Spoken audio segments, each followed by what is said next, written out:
Hello అండి. Welcome back to my channel. ఎలా ఉన్నారు అందరూ? బాగున్నారా? నా ఛానల్‌ని సపోర్ట్ చేస్తున్న ప్రతి ఒక్కరికి చాలా చాలా థ్యాంక్స్. ఇలాగే సపోర్ట్ చేస్తూ ఉండండి. సో, నేను ఈరోజు మీ ముందుకి కొత్త రెసిపీతో వచ్చేసాను. ఇది మీ అందరికీ తెలిసే ఉంటది. సో, ప్రాసెస్‌లోకి వెళ్ళిపోదామా? సో, ఫస్ట్ ఒక గిన్నెలో క్యాబేజీ తరిగి పెట్టుకోవాలి. ఆల్రెడీ వాష్ చేసి పెట్టుకున్నానండి నేను. సో, ఈరోజు క్యాబేజీ పకోడా చేస్తున్నాను. చాలా అంటే చాలా క్రిస్పీగా ఉంటుంది, టేస్టీగా ఉంటుంది.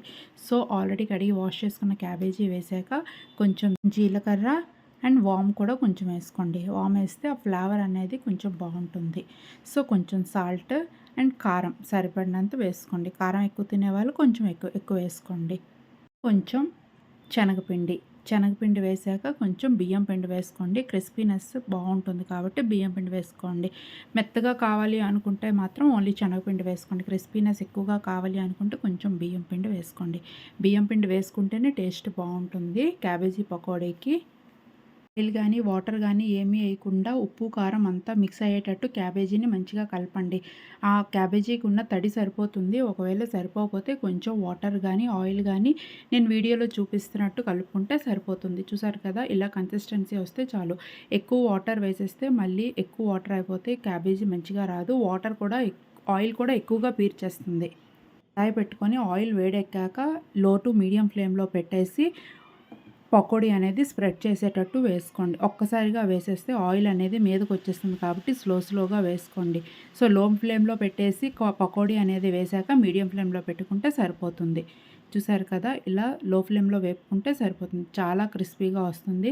మనకి బయట హోటల్స్లో దొరుకుతాయి కదా క్యాబేజీ పకోడాలు, అలానే వస్తుంది. ఇప్పుడైతే క్యాబేజీ పకోడా బయట ఎక్కడా దొరకట్లేదు. సో, ఇలానే ఇంట్లో మనం చేసుకుంటే ఎంతో టేస్టీగా చాలా క్రిస్పీగా వస్తుంది. సేమ్ హోటల్లో చేసే స్టైల్లోనే ఉంటుంది. ఇంకా ఏమీ యాడ్ చేయక్కర్లేదు. నేను చెప్పిన ఇంగ్రీడియంట్స్ యాడ్ చేస్తే చాలా టేస్టీగా ఉంటుంది. తప్పకుండా ట్రై చేయండి. రోజుల్లో ఈ పకోడా కంపల్సరీ సైడ్ డిష్గా పెట్టేవాళ్ళు కాలేజెస్లో, హాస్టల్స్లో కానీ ఇప్పుడు అస్సలు ఎక్కడ కూడాను ఇవ్వట్లేదు. కాస్ట్ కటింగ్ చేసేసారు కదా, సో అందుకనేసి నాకైతే ఇది చాలా చాలా ఇష్టం. ఇప్పుడు ఎక్కడ వెతికినా సరే ఇది దొరకట్లేదు. అన్ని గ్రేవీ కర్రీస్ మాత్రమే. చేయడానికి పెద్ద ప్రాసెస్ కూడా లేదు. ఓన్లీ క్యాబేజీ కట్ చేయడం మాత్రమే. మిగతాదంతా చాలా 10-15 మినిట్స్‌లో అయిపోతుంది. సో, కంపల్సరీ ట్రై చేయండి. పిల్లలు అడిగిన వెంటనే ఈజీగా చేసేయవచ్చు. 10-15 మినిట్స్‌లో అయిపోతుంది మహా అయితే. ఇలా ఇంట్లోనే చేసుకుంటే హెల్తీగా అందరం కలిసి ఒకే దగ్గర తినొచ్చు కదా. రోజు ఉల్లి పకోడీ ఏం తింటాం? అందులోని వర్షాకాలం. రోజుకొక స్నాక్ తినాలి అనిపిస్తుంది. సో, ఈ వర్షాకాలంకి ఈ స్నాక్ ట్రై చేయండి. చాలా ఈజీ ప్రాసెస్.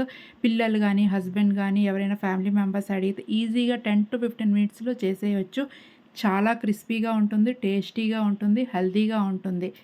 ట్రై చేసి ఎలా వచ్చిందో అనేది కామెంట్ బాక్స్‌లో కామెంట్ చేయండి. అలాగే నా వీడియో నచ్చితే లైక్, షేర్, సబ్స్క్రైబ్ చేసి నా ఛానల్‌ని సపోర్ట్ చేయండి. అలాగే మీ ఫ్రెండ్స్‌తో కూడా షేర్ చేయండి. ఒక మంచి వీడియోతో నేను మళ్ళీ మీ ముందుకు వస్తాను. Thank you for watching. Bye. Like, subscribe చేసుకోండి. అలాగే కానీ మర్చిపోవద్దు.